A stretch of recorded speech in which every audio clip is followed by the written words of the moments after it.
एक चंद्रयान गया, दूसरा चंद्रयान गया, अब तीसरे की बारी है। इसरो का मिशन चंद्रयान 3 लॉन्च होने को लिए तैयार है। तैयारियां तकरीबन पूरी हैं और चंद्रयान 3 लॉन्च किया जाएगा। चंद्रयान 2 2019 की इन तस्वीरों को शायद ही कोई भारतीय होगा जो भुला पाएगा।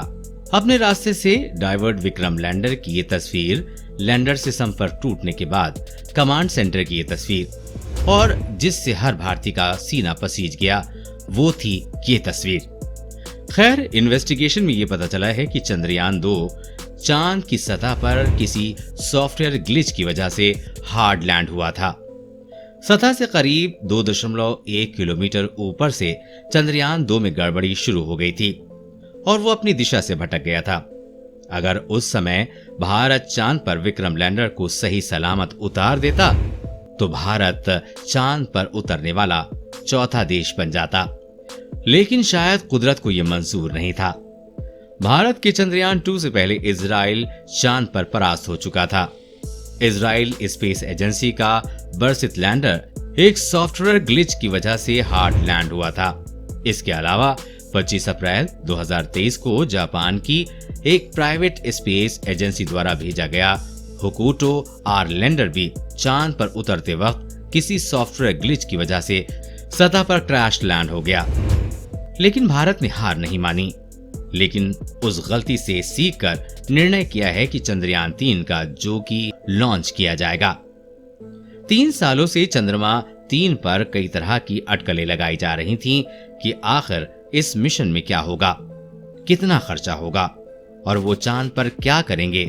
तो आज की वीडियो में हम इस चंद्रयान 3 के बारे में जानेंगे एकदम डिटेल में। चंद्रयान 3 भारतीय स्पेस एजेंसी इसरो का प्रोजेक्ट है।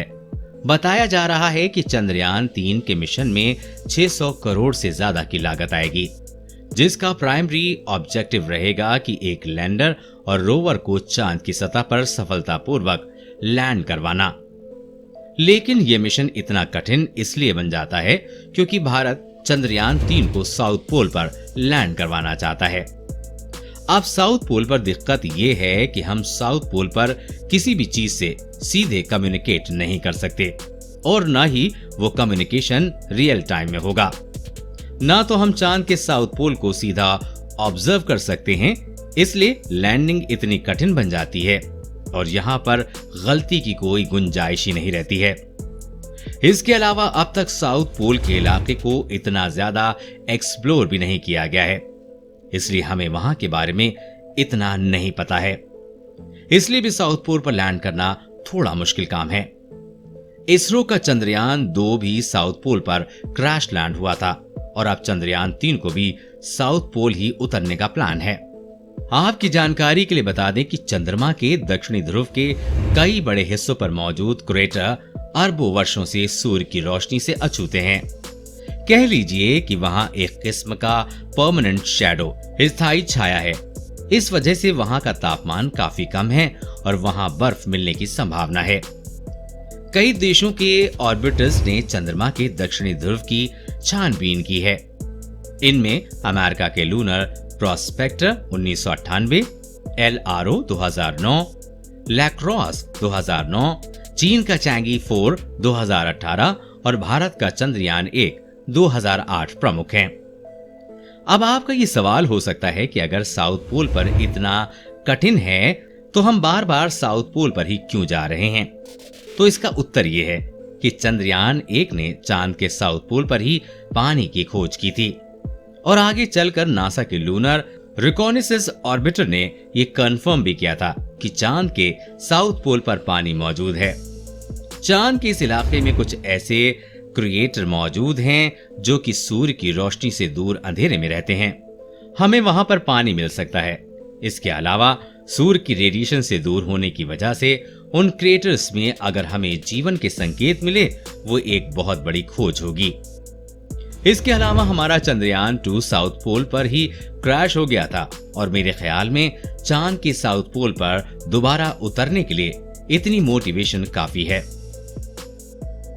खैर, हमारे इरादे वही हैं और हमारा मकसद वही है, लेकिन चंद्रयान 3 ये पूरी तरह बदल चुका है।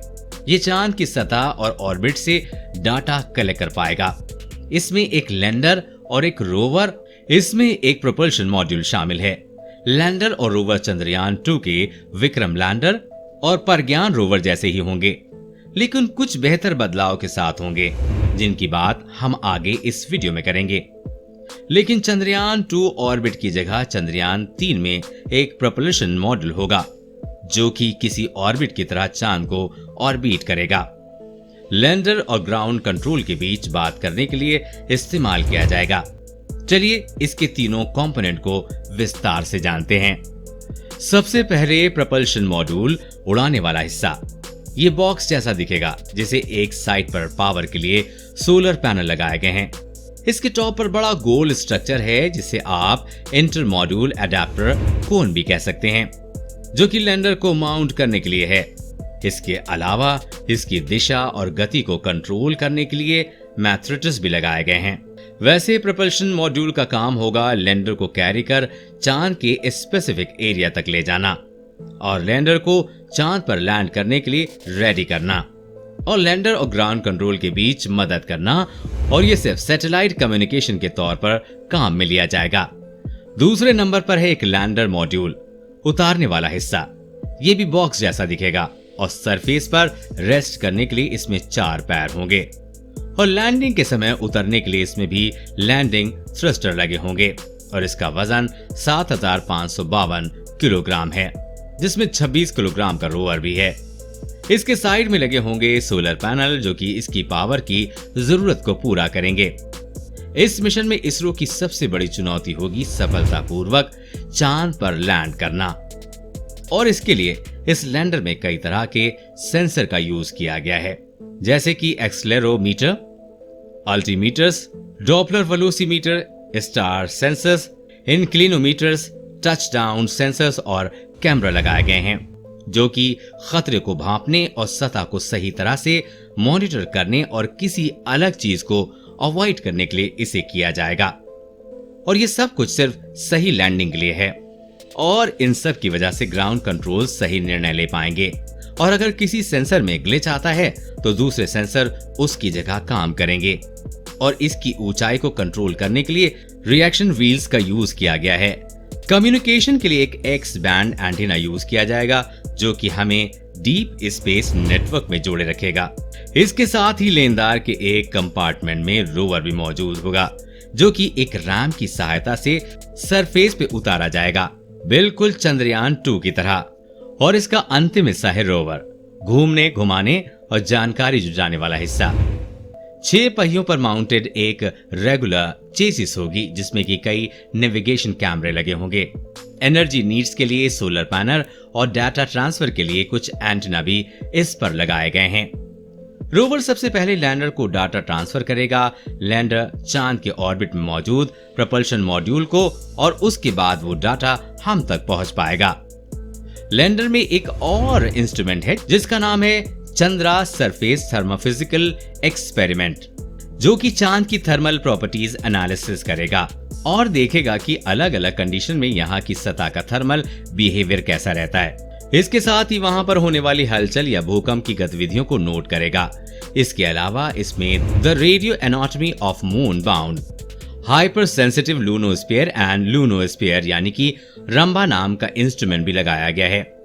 ये इंस्ट्रूमेंट चांद के एनवायरनमेंट में मौजूद गैस और प्लाज्मा को स्टडी करेगा, और passive laser retro reflector array भी लैंडर में मौजूद होगा, जो कि इसरो को नासा द्वारा दिया गया है। ये पृथ्वी और चांद के बीच की दूरी को देखने के लिए यूज किया जाता है। लैंडिंग लाइट की लोकल सरफेस, वहां की कंपोजिशन आदि को स्टडी करने के लिए है। इसमें 2 इंस्ट्रूमेंट हैं, एक है अल्फा प्रैक्टिकल एक्सरे स्पेक्ट्रोमीटर और दूसरा है लेजर इंडक्ट ब्रेकडाउन स्पेक्ट्रोस्कोप, जो वहां की मिट्टी और लोकल सरफेस को स्टडी करेगा। तो ये थे इंस्ट्रूमेंट जो कि लैंडर और रोवर साइंस मिशन पर परफॉर्म करने के लिए यूज करेंगे। शुरुआत में हमने चंद्रयान 3 के ऑर्बिटर यानी कि प्रोपल्शन मॉड्यूल के बारे में बात की थी। इस बार ऑर्बिट को स्पेशल साइंस मिशन परफॉर्म नहीं करेगा, लेकिन इस पर the spectrometry of habitable planet Earth यानी शेप इंस्ट्रूमेंट को जरूर जगह दी गई है, जो कि चांद के ऑर्बिट में रहकर अर्थ को स्टडी करेगा। ये वाकई एक अच्छा कॉन्सेप्ट है।